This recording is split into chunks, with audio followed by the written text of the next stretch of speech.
লক্ষ প্রাণের বিনিময়ে একটি গৌরবময় মুক্তিযুদ্ধের মাধ্যমে বাংলাদেশ প্রতিষ্ঠিত হয়েছে।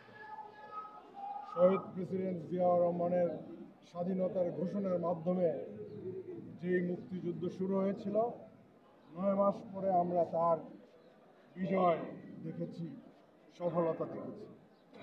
কিন্তু সেই বিজয়ের মাধ্যমে আমাদের দায়িত্ব শেষ না। মুক্তিযোদ্ধারা সর্বদা জনগণের পাশে থাকবে, দেশের উন্নয়নে কাজ করবে, দেশের স্বার্থে কাজ করবে। সেই জন্যই বিএনপির 1 নম্বর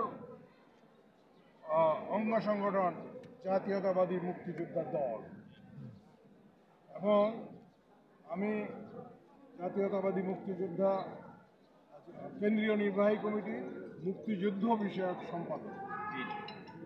আমি এখানে আসছি বিশেষ অতিথি হিসেবে। মঈন খান সাহেব আসবেন অতিথি হিসেবে, আর আমাদের একজন অত্যন্ত ত্যাগী বলিষ্ঠ নেতা ইশতিয়াক আজিজ উলফত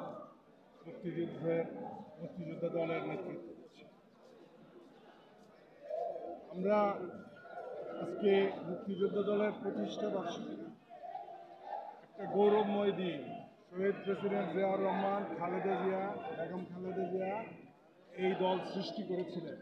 বেগম খালেদা জিয়া মুক্তিযুদ্ধ বিষয়ক মন্ত্রণালয় করেছেন।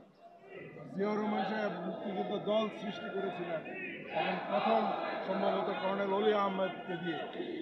সুতরাং এটার ইতিহাস অনেক গৌরবময়, এবং মুক্তিযোদ্ধা দল এই আদর্শ সমুন্নত রাখবে, এই গৌরব সমুন্নত রাখবে, এবং মুক্তিযুদ্ধের চেতনার আলোকে বাংলাদেশ যেন পরিচালিত হয়, বাংলাদেশ যেন সেই ধারায় চলে, সেইটার ব্যাপারে আমরা সর্বদা কাজ করব।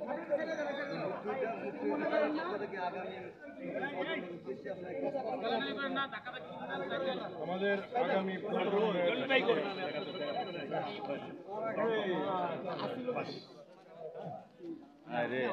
আপনারা ঢুকতেছেন কেন ভাই? হেরা ঢুকতেছে, ঢুকতে দেন, আপনারা ঢোকেন কেন? আমাদের আগামী প্রজন্মের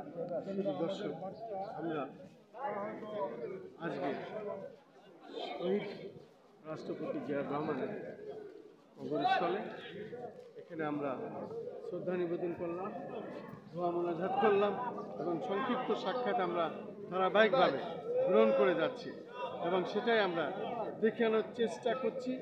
যেহেতু ধারাবাহিকভাবে বিভিন্ন সংগঠনের নেতৃবৃন্দ এখানে আসছেন, তাদের পর্যায়ক্রমে আমরা সাক্ষাৎ গ্রহণ করছি।